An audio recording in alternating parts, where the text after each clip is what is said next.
posing ISIS style. This is the Mangaluru bomber. Clear Sharik-ISIS link has emerged. The Karnataka terror plot is unraveling. We decode this on our top focus on 5 Live.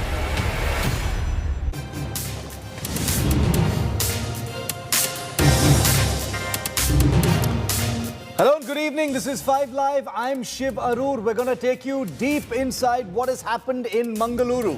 Remember, just weeks to go for the big Karnataka campaign to begin, and something like this, a cooker bomb that has gone off a little too early, not hitting its intended target, has all the potential to foment real communal tensions in already tense coastal Karnataka. I'm putting the spotlight on that incident right here on 5 Live. The headlines first. Prime Minister Modi lashes out at Congress over Aukat remarks by the party. Says Congress doesn't discuss key issues, only PM ka Aukat. अहंकार जो भाइयों अहंकार जो मोदी को उसकी औकात दिखा देंगे। अरे माँ बाप हमारी कोई औकात नहीं बापा। Amid hunt for Shraddha's skull, police recover human jaw from Delhi forest where she was scattered. Police yet to determine whether they belong to Shraddha.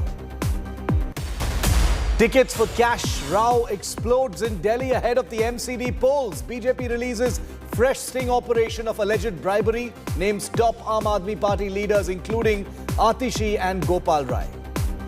ऐसे डॉन बैठ के अपने लोगों को भेजता था, तुम यहाँ से उगाही करो, तुम वहाँ से उगाही करो, तुम यहाँ से लाओ, और सारा मोटा माल डॉन के पास पहुँचता था। वैसे ही केजरीवाल डॉन ने अपनी एजेंसी चारों तरफ भेज रखे। Hate-monger Indian fugitive Zakir Naik invited as a state guest to Qatar's FIFA World Cup event. The radical Islamist who has inspired terror attacks is wanted in India by the Enforcement Directorate and National Investigation Agency.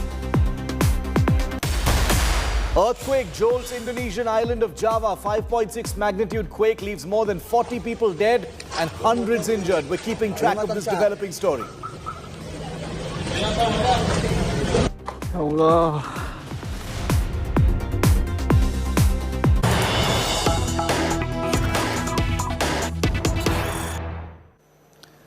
The murder of Shraddha Walkar continues to be our big non-stop coverage story here on India Today, and that's the reason why I'm bringing you some breaking news of more details emerging. The day after Shraddha Walkar's murder, her boyfriend Aftab, remember we reported to you how he had bought a fridge? Well, he bought that fridge in Shraddha's name and by registering it with Shraddha's number. Therefore, the sale receipt carried Shraddha's name and number, so it looked like Shraddha had purchased this fridge. That is the insidiousness with which Aftab allegedly acted. Sources tell India Today that Aftab was using more than 2 phone numbers, possibly 3 to 4 phone numbers were also in use by him. We don't know if it's before Shraddha's murder or after, but this was a man who was clearly capable of thinking ahead and trying to cover his tracks. Tejshri Purandare reporting from the national capital, breaking these details first and exclusive here on India Today. Tejshri, the information that you've just broken here suggests that Aftab was, attempting multiple times to cover his tracks, purchasing that fridge in Shraddha's name, sharing her number as part of this sale receipt. Clearly, he was trying to hide all traces of anything bad having happened to her. Yes, certainly, Shiv, the line of events, if we see, of Aftab, it shows that how smart he was in committing this crime. See, from day one, we have been saying and reporting on this entire incident that how Aftab was very clever. And recently, we have also showed that how Aftab was using 2 numbers. But now, India Today has accessed the details where we are showing that Aftab was using more than 2 contact numbers. Now, these 2 numbers are different from the numbers on which he has registered his Facebook account. Let me read out for our viewers that which are these numbers. See, for his social media, he used to use two numbers that were ending by 26 and 20. These numbers he used to log in for Facebook and Instagram to make an order from movers and packers that he had placed an order from. You know, he wanted to shift his stuff from Mumbai to Delhi. He had registered a number ending with 49. And the most important and the shocking fact was when he purchased the fridge, which we also broke as of now, that to purchase the fridge, he had although written his name, but registered number was of Shraddha's number that was ending with 49. To substantiate more that it was Shraddha's number, we also have one more proof. The proof is that Shraddha's social media account, Shraddha's Facebook account was also linked to this number ending with 49. And I would like to show you this number which is ending with 49, and this is Shraddha's number which was ending with 49, and that is the same number which Aftab used to order the fridge. So these were the details which we are giving you exclusively. See, these are the details. If my cameraman Shailendra can show, these are the numbers of Shraddha. Yeah. This is 18 and this is 47, and the same number Aftab used to order the fridge. And it is certainly clear by the fact that how cleverly he used a different number, so that he could just not make the case very transparent. He could just put number of barriers in such kind of case when police reaches to him. So and also Tejshri, he was using multiple numbers apparently. He was using multiple phone numbers, multiple SIM cards. Do we know whether he always had multiple SIM cards, or did he get them after murdering Shraddha? See, as of now, this is a part of investigation that he was using this before the murder or after the murder, because as of now, we do not know that on what date he has purchased the SIM. But we certainly know that these SIMs were very much active from the month of May, because calls were made, several orders were placed. But one more important thing, what we have to notice over here is our phone card has two slots, SIM 1 and SIM 2. Certainly all of us who use a phone, a smartphone, has two SIM cards. But Aftab used to have 3 to 4 SIM cards, which shows that he probably might have 2 phones also. As of now, what we are learning is police has confiscated 1 phone. But there is also a probability that he might use a second phone too, because how will he put the third and fourth SIM to use those numbers? And we don't know where those phones are. So it's all part of that investigation. But this adds a very, very disturbing new element to what we know so far about how Aftab Poonawalla allegedly tried to cover his tracks after allegedly committing the crime. Thanks very much, Tejshri, for that. Here's a view from cyber expert Amit Dubey on what we've just learned. कि किस तरह से social media के जरिए ये पता लगा जा सकता है कि आफ्ताब की एक्टिविटीज क्या रही होंगी उसको मर्डर करने के बाद, या फिर खुद के अकाउंट से उसकी पहले की एक्टिविटीज क्या रही होंगी, क्या प्रोबेबिलिटीज हैं? देखिए, जो कुछ भी उसने सोशल मीडिया पर किया है, जैसे कुछ चीज़ें जो सामने आ रही हैं कि उसने प्रोफाइल चलाया है, श्रद्धा का प्रोफाइल यूज़ किया है, तो एक बेसिक सैनिटी टेस्ट किया जा सकता है कि यदि उसने चलाया तो उसके पास क्रेडेंशियल्स थे क्या, उसका आईपी एड्रेस क्या था, कहाँ बैठ के वो चला रहा था, या उसने कोई पासवर्ड चेंज किया, या उसने कोई नंबर ऐड किया. तो अभी जो फॉरगेट पासवर्ड करके हम देख सकते हैं कि जो श्रद्धा का सोशल मीडिया है या फेसबुक है वो 2 नंबर से लिंक्ड है. एक नंबर उसका है, कंफर्म हो गया, लेकिन दूसरा किसका नंबर है, वो दूसरा नंबर बाद में ऐड किया है, श्रद्धा का ही नंबर था या ये आफ्ताब ने किया है, ये जाँच का विषय है. जो आफ्ताब का सोशल मीडिया है वो भी 2 नंबरों से लिंक है, उसकी भी लास्ट की 2 डिजिट हम आसानी से देख सकते हैं, लेकिन जो आफ्ताब का नंबर पुलिस के पास है वो अलग है. तो फिर ये 2 नंबर कौन से हैं? इससे साफ साफ साबित होता है कि उसके पास 3 मोबाइल फ़ोन कम से कम थे, और 3 मोबाइल सिम नंबर यदि वो यूज़ कर रहा है तो उसके पास 2 फ़ोन तो होने चाहिए. लेकिन पुलिस को अभी एक ही फ़ोन बरामद हुआ है, तो प्रोबेबिलिटी है कि कहीं ना कहीं वो शायद एक फ़ोन छुपा सकता है अभी भी. कोई दूसरा फ़ोन ज़रूर है, क्योंकि 3 सिम कार्ड वो यूज़ करता था, OTP के लिए यूज़ करता था, तो जाहिर सी बात है एक्टिव ही होंगे.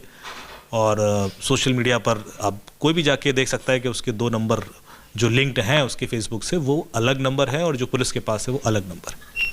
अमित जी, के सोशल मीडिया के जरिए लोकेशन भी आराम से ट्रेस की जा सकती है कि ये व्यक्ति कहाँ गया होगा? बीच में ये बात भी सामने आई थी कि हो सकता है कि वो दोनों फ़ोन साथ में लेकर जा रहा था उसका कत्ल करने के बाद, ताकि वो पुलिस को गुमराह कर सके. इसे कैसे समझा जा सकता है कि कोई फ़ोन दोनों साथ में ले जाता है, तो इससे पुलिस या फिर सबूतों को किस तरह से आप कह सकते हैं कि धुंधला कर सकते हैं?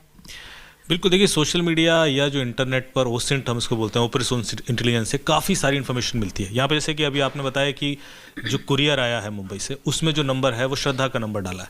अब यदि श्रद्धा का नंबर डाला है कुरियर में, और कुरियर रिसीव करते समय आपको कोई OTP देना है, तो जाहिर सी बात है कि आपके पास वो सिम कार्ड का एक्सेस है, अनलॉक्ड है फ़ोन, और आप उसको यूज़ कर रहे हो.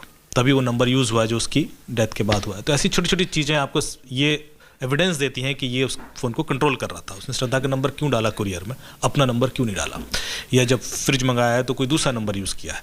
तो ये चीज़ें उसके जो एविडेंस मिलेंगे कि वो एक्टिविटीज़ क्या थी। दूसरा, आप गूगल से बहुत कुछ निकाल सकते हैं। गूगल से उसकी प्रिसाइज मूवमेंट देख सकते हैं आप कि वो उस पीरियड में कहाँ कहाँ गया था, कहाँ कहाँ कितनी देर रुका था, और कब निकला, कब वहाँ पहुँचा, कब वापस आया। तो जो पैटर्न वो बोल रहे हैं कि वो हर बार जाता था और कुछ थ्रो करके आता था, तो वो सारे एविडेंस गूगल से मिलेंगे और उसको कोर्ट में एडमिसिबल होते हैं सारे। यदि आप गूगल से 91 CRPC के तहत वो सारा डेटा मांग लें तो 65B सर्टिफिकेट के संग वो सारा डेटा कोर्ट में एडमिसिबल होता है। तो बहुत सारी इन्फॉर्मेशन है। आई एम श्योर पुलिस कोशिश कर रही होगी और वो एक बहुत अच्छा केस बनाने में कामयाब हो गए।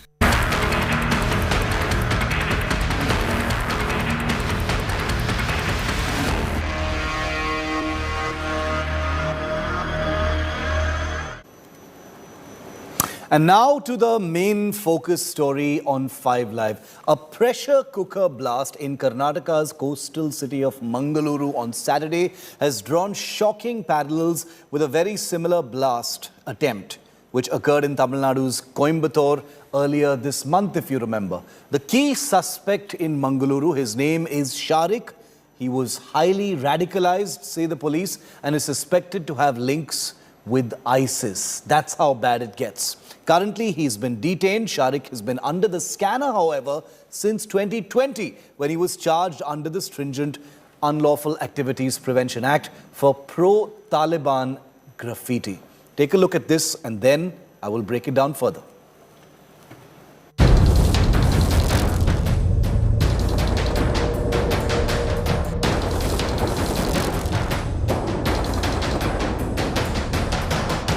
A dramatic blast in a running auto rickshaw, unveiling a chilling terror conspiracy in Karnataka, laying bare an ISIS module operating in the pole-bound state's Mangaluru, planning blasts and terror strikes. On Saturday, a pressure cooker exploded in a running auto rickshaw in Mangaluru, injuring the driver and a passenger named Sharik, the suspected bomber. The Karnataka police has now confirmed that Sharik, who suffered 40% burns in the accidental blast, is highly radicalized and has an ISIS-linked handler, Mateen Ahmed Taha. The National Investigation Agency has now put a 3 lakh rupee bounty on Mateen, who's still at large. His acts has been inspired and influenced by some terrorist organization which is having global presence. So it is due to that, and he has tried to learn this manufacturing on his own, it seems. Sharik had even posed with the cooker bomb ahead of the inadvertent blast in the auto rickshaw. The bomber had faked several identities and used stolen Aadhaar cards in Mysuru, Coimbatore and Ooty. We have discovered that when our Commissioner of Police, Sashi Kumar, he went to the spot on 19th, then one Aadhaar card was found in the bag. The Aadhaar card was carrying the name of Premraj Hutgi, resident of Hubli Dharwad. But when we verified with Hubli Dharwad police, they told that there is he has vacated that place, and right now Premraj Hutgi is working at Tumkur as a gangman in railway department. I personally spoke to Premraj Hutgi. The police found bomb-making materials, nuts, bolts from Sharik's hideouts. Searched the premise, they searched the house, and they have found a lot of explosive materials, whether it is sulfur, whether it is phosphorus, matchboxes, then nuts and bolts, circuits. So all sort of things we have found. Sharik is from Shivamoga district and is named in the killing of a Hindu activist, Prem Singh, in August. In 2020, he was arrested under the Unlawful Activities Prevention Act for pro-Taliban and pro-Lashkar-e-Taiba graffiti. Sharik's co-accused in a stabbing case had revealed Sharik's ISIS links and use of messaging apps and cryptocurrency. The Mangaluru auto blast is almost a rerun of the Coimbatore car blast recently, which killed suspected bomber Jamesha Mubin, who was allegedly out to target the Kota Ishwaran temple.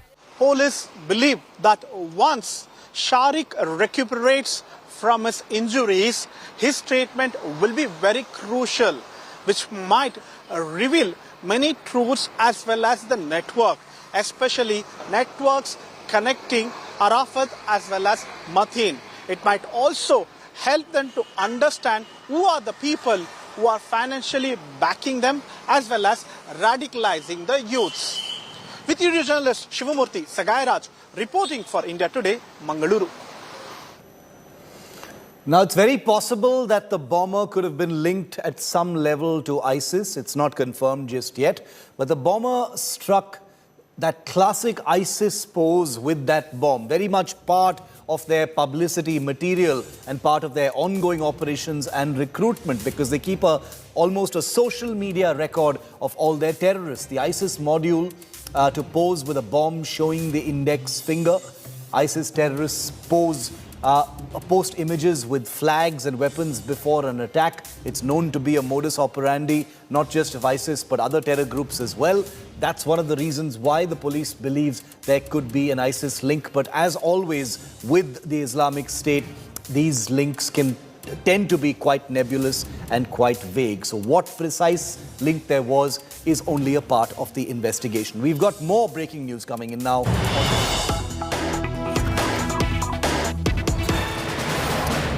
And just hours after the Director General of Police and other senior officials, spoke about this terror blast and this intended terror attack, the Coimbatore police have questioned the manager and owner of the place where Sharik, the blast accused, had stayed in September. Remember, he crossed state lines, went from Karnataka to Tamil Nadu, to Coimbatore, where he stayed over there. And now the police are questioning the owner of the location where Sharik had stayed when he travelled to Coimbatore in September. The Coimbatore police had earlier questioned a teacher who had provided Sharik with a SIM card. So there's a clear connection with Coimbatore, though no connection has so far been established with the bomb that went off in a car earlier this month. There's no link that has been established so far, but what we do know is that Sharik did in fact travel to Coimbatore, and now apart from a teacher who supplied him with a SIM card,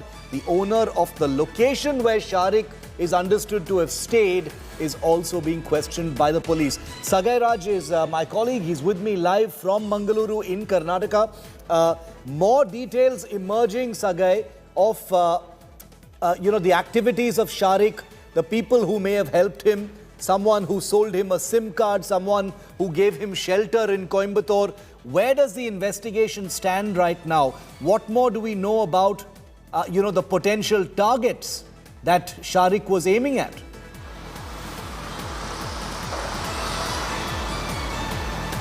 So police are trying to investigate and ascertain the network of Sharik. They are trying to find out the link between Mateen and Arafat. Arafat is staying in Dubai, and these two terror suspects are also one of the most wanted accused in NIA list. And talking about the investigation in this particular case, police have almost gathered everything in this particular case, where he was staying, what he was trying to do. And the ADGP also clarified that somewhere they did not try to tighten the nuts in making the bomb inside the pressure cooker, and that is the reason it has blasted on the way. And we need to understand, once he recuperates, once he gives a statement, where he was heading, where he want to plant that particular bomb, and who are the people behind them. So once he recuperates, probably his statement will be very crucial for the police. And do we any leads as far as Mateen is concerned? Any international help being sought about his whereabouts, etc., Sagai?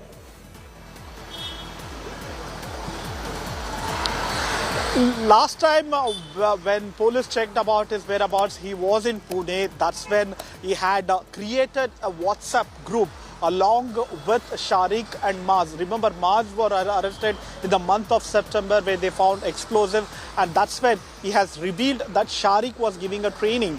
And Maz also revealed that Mateen was the mastermind behind that, who have created a WhatsApp group where all the training of making bomb was been done through that particular WhatsApp group. And that person who was admin of that particular group and who was giving a training was an influential person who had a backing of ISIS. So these are the information that we get to know, but still the police have no clue the whereabouts of Mateen as of now. Okay, thanks very much, Sagai, for that. Joining us also live from Bengaluru this evening is K. Sudhakar, is a minister in the Karnataka government, and he joins me to take questions on this unfolding dramatic story. Minister Sudhakar, Karnataka is going into election mode. It's already in election mode, actually. This suspect, Sharik from Mangaluru, has been under the scanner since 2020, we're hearing. In spite of this, he has managed to carry out at least the assembly of a cooker bomb and attempt to transport it in an auto rickshaw. Thank the heavens that nothing worse happened. But, was there some kind of intelligence failure? What action are you taking?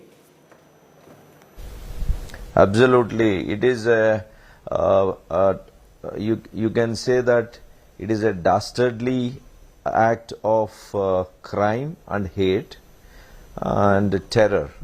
So our Home Minister and the top officials of the police department has already, by observing it prima facie, they feel that this is the act of terror, and we condemn this in every possible way, and this government will ensure that we will get all those people behind this act who all were planned for this terror attack.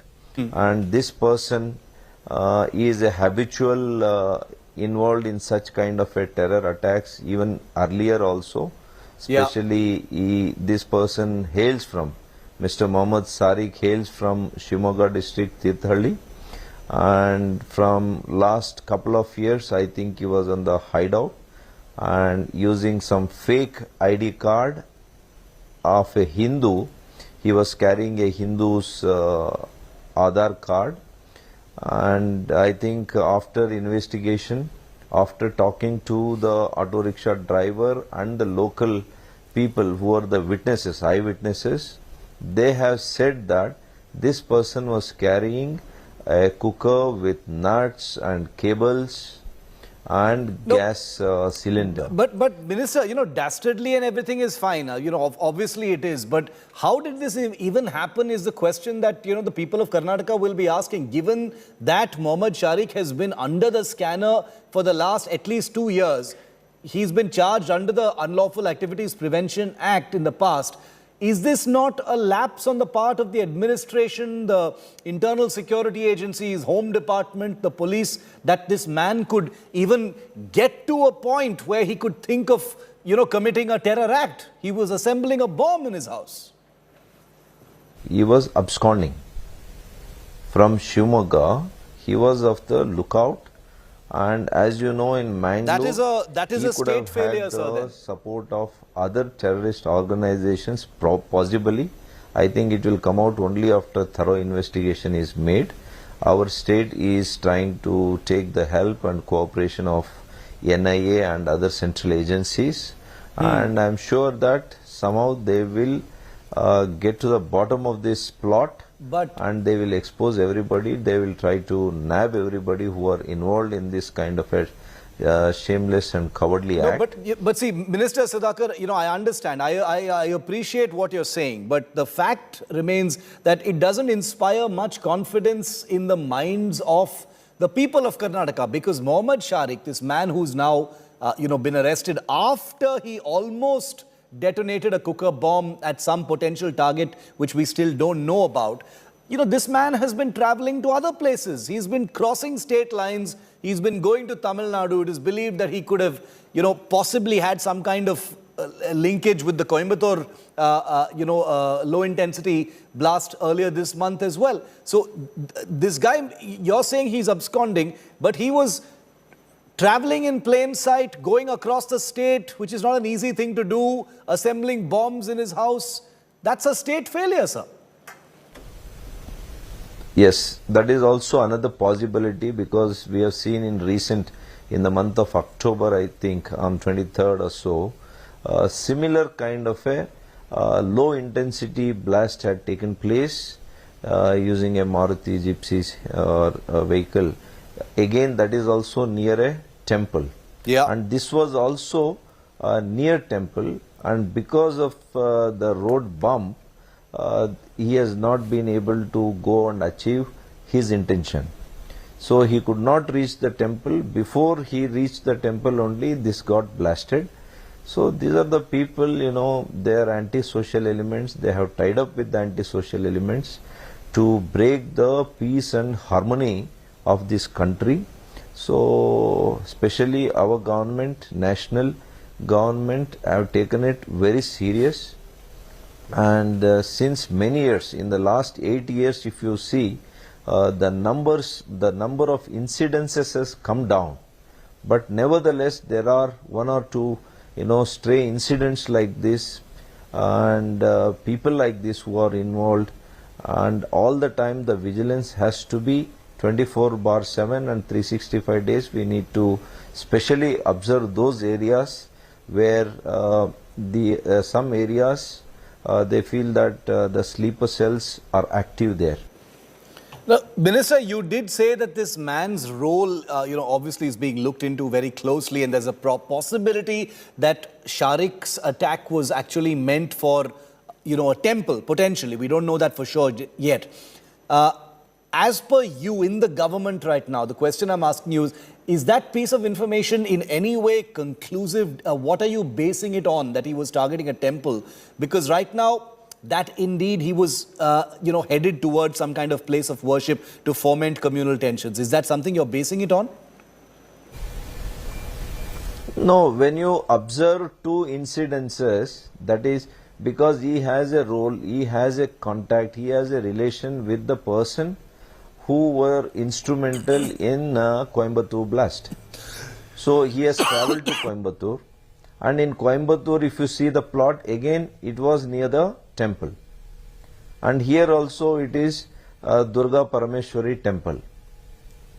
So there is lot of commonality, but I am not going to judge it, but let our investigation team completely investigate and get to the bottom of it, and finally they will come out with the facts and figures.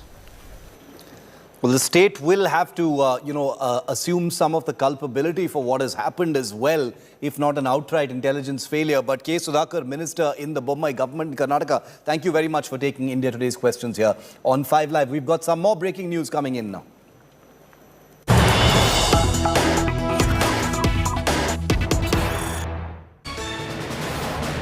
And the BJP's Tamil Nadu State President Annamalai has slammed the MK Stalin government in the state over unchecked terror modules, he says. Annamalai has now tweeted, after the DMK government came to power, state intelligence is under deep hibernation and Tamil Nadu is becoming a haven for terrorists. The initial probe of the Mangaluru bomb blast revealed that the terrorist H.M. Sharik assumed a fake identity and stayed in Coimbatore this September.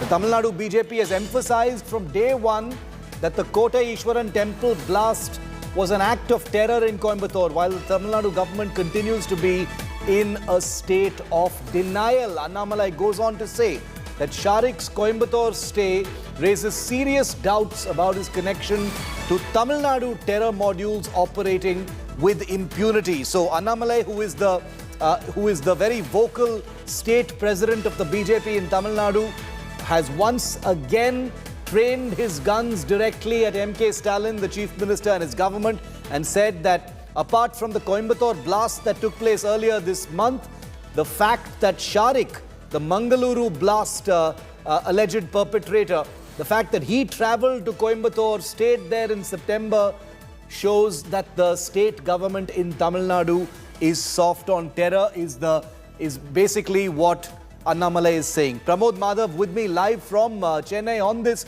Pramod, Annamalai once again, using what's happened in Karnataka, Sharik this time to attack MK Stalin in the same way that he attacked him earlier this month over what happened in Coimbatore.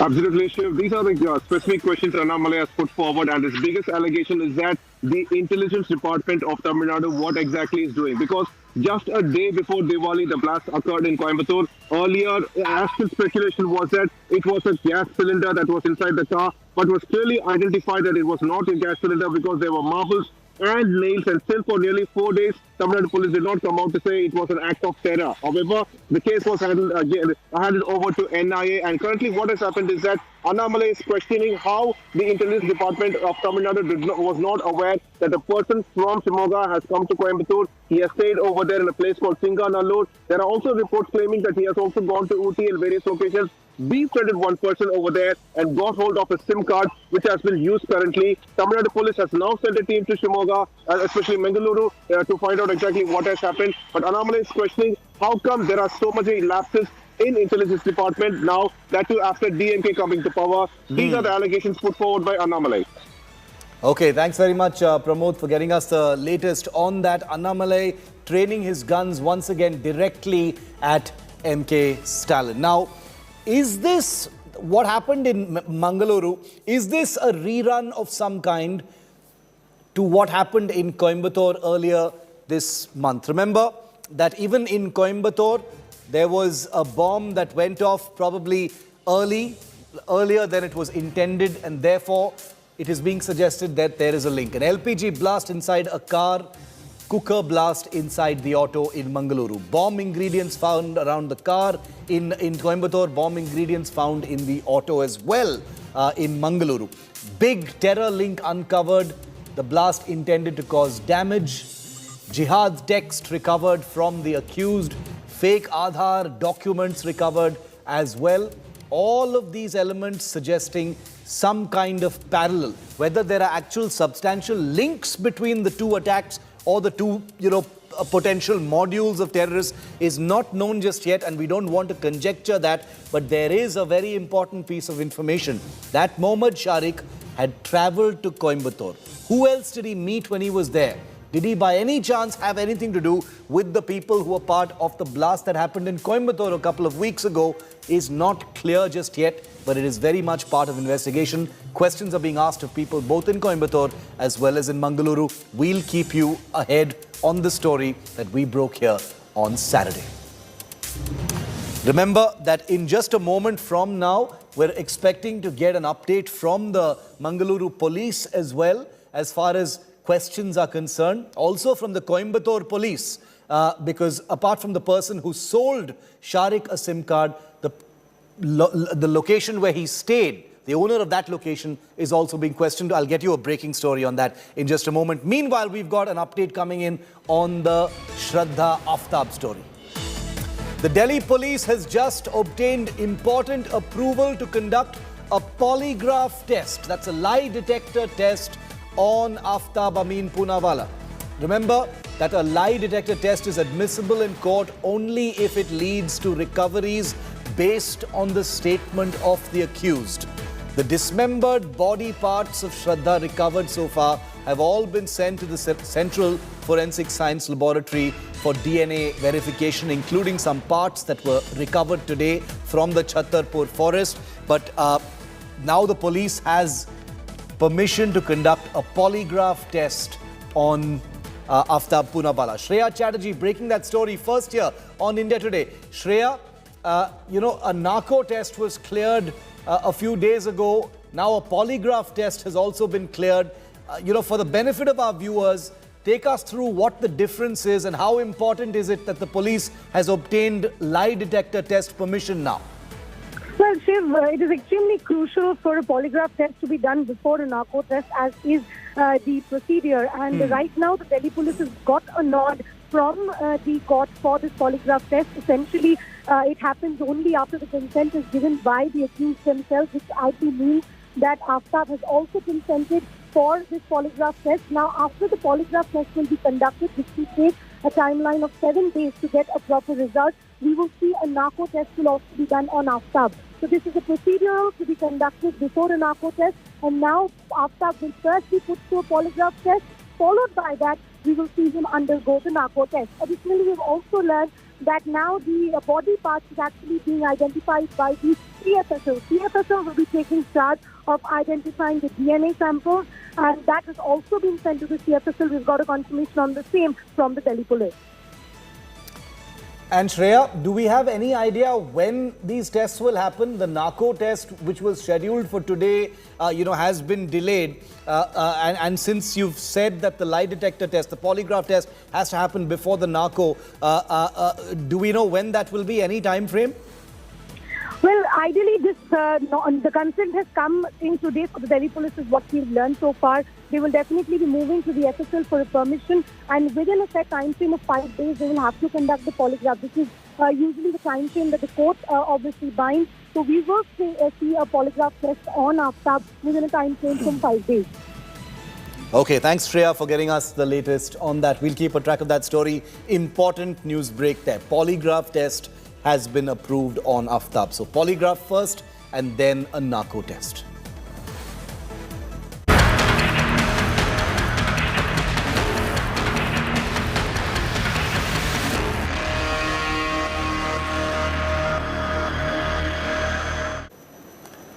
And this is a truly stupefying story. Thousands of Indians live and work happily in the state of Qatar. India and Qatar have had healthy relations for decades together. They've got cultural and diplomatic ties. But what does Qatar now do? They've invited hate preacher Zakir Naik, a man who's wanted in India by the National Investigation Agency and the Enforcement Directorate. They've invited him to Qatar from Malaysia, where he's been hiding since 2017, given him a platform, a state platform amidst the ongoing FIFA World Cup. This has created a huge uproar because remember, Zakir Naik is not only an Indian fugitive, but also one of the most wanted men in India, being charged by both those agencies for his hate speeches, money laundering, and alleged links to terror activities and terror attacks that have already happened. That's what Qatar has done. A radical hate preacher who has allegedly inspired numerous terror attacks through his hate sermons. A fugitive who's evading Indian law and extradition bids. Islamist preacher Zakir Naik, infamous for his open incitement of hate and even suicide bombings. He's now been given an open platform on one of the world's biggest stages, the ongoing FIFA World Cup in Qatar. The Islamic preacher is in the Gulf country after a state invitation, and he's delivering religious sermons throughout the tournament. But nations across the world, including India, where he has been banned, know he spews venom, not preachings. Prophet Muhammad is the messenger and servant of Allah. MashaAllah, we go Muslim, and I pray to Allah subhanahu wa ta'ala that we grant all of the Jannah. It is no secret that Zakir Naik's speeches have led to several instances of violence and even terror attacks. Zakir Naik shot to infamy for illegal conversion rackets. His television channel, ironically known as Peace TV, is banned in several countries including India for hate speeches and radical interpretation of scriptures. One of the bombers behind the 2016 Dhaka terror attack had revealed he was influenced by Zakir Naik's speeches. Naik is also accused of having links to the 2019 Lankan Easter bombings. Naik in the past has also backed bomb attacks on Hindu temples in Pakistan. The Islamic preacher fled India in 2016 to take shelter in Malaysia, after which his outfit, the Islamic Research Foundation, was also banned. Zakir Naik is wanted by the NIA and Enforcement Directorate for delivering provocative hate speeches, stirring communal tension, apart from aiding and funding terror activities and laundering terror funds. Even in Malaysia, where he's taken shelter, Naik is banned from delivering speeches. That has not prevented Qatar from inviting a fugitive like Zakir Naik from propagating his extreme Salafi ideology in front of the world's biggest audience. Bureau Report, India Today. And joining me live is Munish Pandey, my colleague, who's been tracking all of the agencies, the actions, all the procedures that they've taken so far to try and apprehend Zakir Naik, who's been hiding, Munish, since 2017, if I'm not mistaken, in Malaysia. And now he's invited as a VIP state guest by Qatar. How are the agencies seeing this, Munish?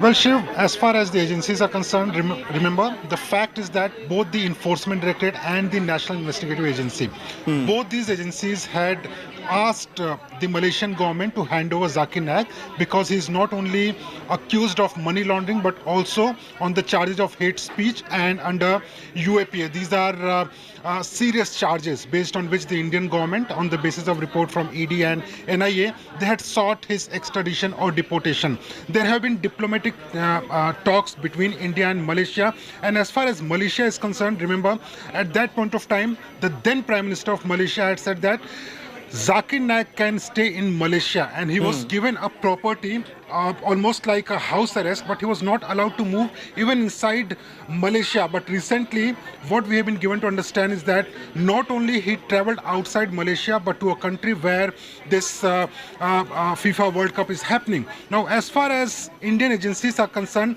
of course, there have been talks between the MEA and the agencies that how he was allowed to travel from Malaysia and to a different country, because India had already approached Interpol that this person is wanted by Indian agencies. If there is any information, then we would like to deport or extradite this person to India. So already there are diplomatic talks. We are still to get any clarity whether the Indian authorities have reached out to Qatar authorities or not. But as far as Zakir Naik is concerned, remember, since 2016, he has been involved in multiple cases. There are cases of hate speeches. There are cases of extremism. Also remember, when there was a Dhaka blast in Bangladesh, then also the two accused who were arrested by their authorities, they said that they were inspired by Zakir Naik. So here is a man who is wanted not only by India, but multiple countries, is traveling free and giving preaches. Incredible. I wonder what kind of diplomatic blowback there will be on Qatar for this. We'll keep a track of that story. Munish, thanks very much for that. We've got more breaking news coming in on the Mangaluru blast case right now.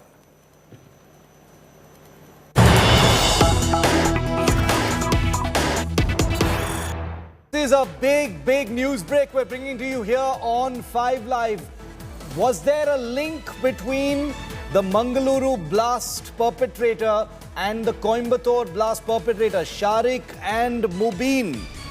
Information we're just getting in right now is that the Coimbatore accused, Mubin, remember, who lost his life in that blast in Coimbatore, is possibly in some way connected to Sharik. We understand that there was a meeting that took place in Bengaluru between Mubin and Sharik. We don't know when it happened, but this is what we are given to believe by police sources. Mubin and Sharik reportedly planned terror attacks or bomb blasts together. The Mangaluru cooker bomb was possibly built in coordination or with help or information or guidance from Jamesh Mubin in Coimbatore. Let's go across to Sagai Raj once again, who's with me in Mangaluru. Sagai, police looking at a possible, solidifying of some link between Mubin and Sharik. What are you hearing? So what we get to learn through our police sources is that Sharik and Mubin had studied mechanical engineering together, and probably that might be one of the connections which have lasted long between them. And we also get to learn from the police sources is that he had traveled to Coimbatore and Ooty. Ooty is Nilgiris, where he also purchased a SIM card. So these are all on records where the police have said in a press meet. But what we also get to learn through our sources, the inside information, is that he went to Coimbatore to meet Mubin. And they had also visited Singanalluru in Coimbatore. And that's when they had planned to make bombs in their respective cities inside their residence. And they had also purchased all those materials online. So that's when these two had plans to execute of bombing Mangalore as well as Coimbatore. And Mubin had to plant a bomb in Coimbatore, and Sharik was given assignment to do it in Mangalore. And if you see, the modus of operandi seem to be quite the same. Because even when Mubin was taking that explosive on his way to plant, that's when it got exploded. And even in Sharik case also. So there is something wrong, because ADGP Alok Kumar said while addressing the press conference, yes, if there is an actual blast which happens, not even a single piece of cooker will be visible for your naked eyes. So that is the kind of explosion that you will get to see. But in this case, cooker is visible. Even the Rexine on the auto is still in the place. Nothing has happened. Only people were injured, only 40% or 60%. If you notice any other blast, gelatin sticks, sharp nails, when it hits you, it is going to be very hard and people die when these things happen. Probably these guys are immature bomb makers. They didn't learn fully, and that is the reason there is a blast which has happened on the way. So that's how the police is trying to link the dots and get connected with Mubin and Sharik. So probably once the statement gets from Sharik, everything will be clear. What is the connection between these two people? Sagai, very comprehensive news break there. Thanks very much for getting us the latest on that. This makes it bigger. This pretty much confirms, many worst fears that there is a connection, that there is a network at play here between Tamil Nadu and Karnataka. We'll keep a track of that developing story very, very closely. But as promised, after this very short break, Elon Musk, the new Malik of Twitter, against perhaps better judgment, but responding to the will of the people as he sees it, has brought Donald Trump back to the social media platform over a year after he was controversially banned and his account cancelled from Twitter. But Trump is still silent. Will he break it? We tell you next.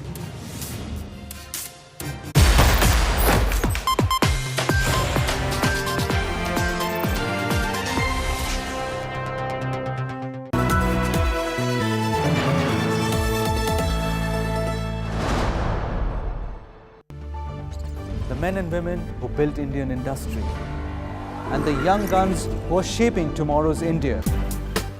From storied careers to unicorn dreams. The equity market is a dynamic space that needs sharper insights and perfect timing. What stock, what fund, what to pick and what to sell. How do you make money on the markets? And what are the superior strategies for a winning portfolio? Your questions answered by 30 years undisputed leadership. Only with Business Today Television.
Did you kill Shraddha? Did you chop Shraddha's body? Where did you dispose Shraddha's head?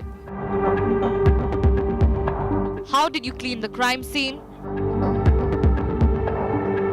How many women did you date after killing Shraddha? These are among the over 50 questions that probe officials will fire at Aftab during the narco test. The stage is set for Delhi butcher Aftab to unravel the mind of the psychopath.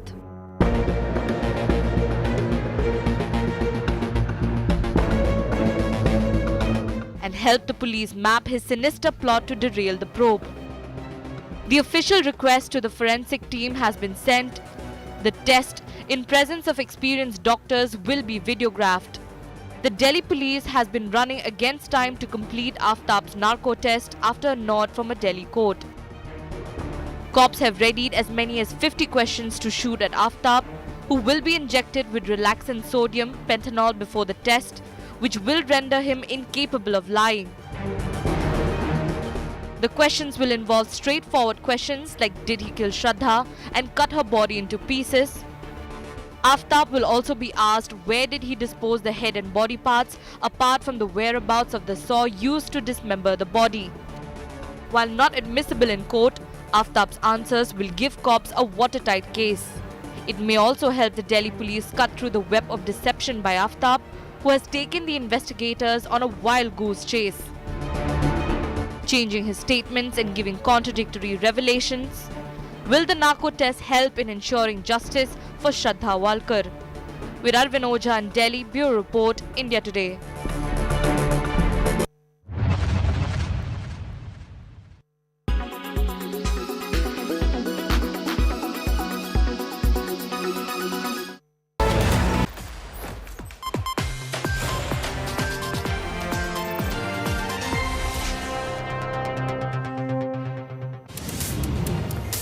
Donald Trump is back on Twitter about 18 months after he was cancelled from the social media platform and hours after Elon Musk announced the return of the Donald. Now the Twitter chief is trolling Donald Trump himself. The former US president reportedly isn't interested in rejoining Twitter, even though his old account is up and running and exploding with nearly 90 million followers already. Well, Trump said he does not see any reason for him to rejoin Twitter. Remember, he's floated his own social media platform called Truth Social, and that he doesn't want to get back to Twitter, which he was so famous for. Remember, he was infamous for having run the White House and run the presidency using Twitter alone. It seems Trump's decision hasn't gone down well with Elon Musk, who's been resorting to meme after rude meme to lampoon Trump and to generate even more hype over the return of the Donald onto Twitter. I want to go across now to India Today's Abha Bakaya, who's been looking very closely at the way Twitter has been unfolding. Abha, 90 million followers, that's crazy. He's back, but he's totally silent. What's going on? And you've got Elon Musk, posting, pornographic memes about Trump. Is Trump going to be back or not? Let's wait and see. They're clearly keeping us on our toes, Shiv. And after all of the anticipation, the debate of whether or not he should be allowed, he's choosing not to engage. Yeah. Yes, he has his own platform, of course, and he's taking the higher stance in that, Twitter is no longer a really credible platform. It's the bots that are at play. It has incredible challenges. So he's using all the same language right back at Musk, who probably thought that Trump would have been very grateful and thankful. And Musk has so far been using the line or the narrative that it's about free speech and that this had alienated a whole chunk of the population and it wasn't fair and their voice should be allowed and social media platforms are not where policing should happen. Remember, it's a lot of conservative voices that got silenced. So we've got Kanye West back online as well, of course. Yeah. And incidentally, he also has his own platform that he's invested in. So they're sticking to those. I think his is called Social Truth, if I'm not wrong.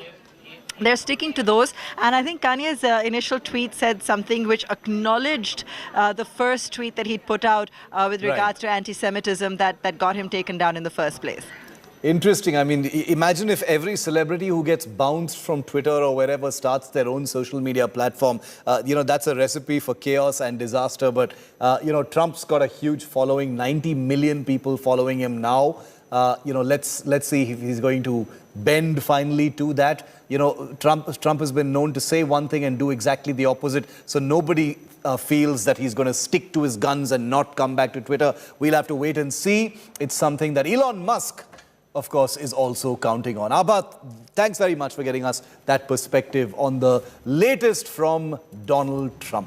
And coming up next at 6 p.m. with Akshita, top political leaders have all descended on State of War Gujarat today. If there's one day that signals the beginning of this big battle for Gujarat, it's today. Modi, Kejriwal, Rahul Gandhi, they're all in the state going to elections. Akshita brings it all round for you on the other side. And of course, seasoned with an intemperate Aukat fight between the Congress and Modi.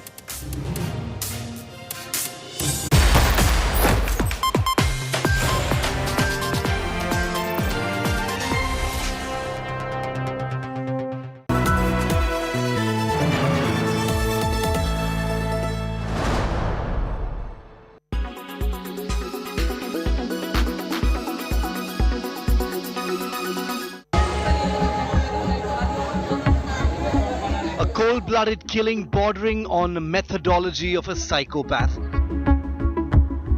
A calculated butchery fueled, in part at least, by a Google search.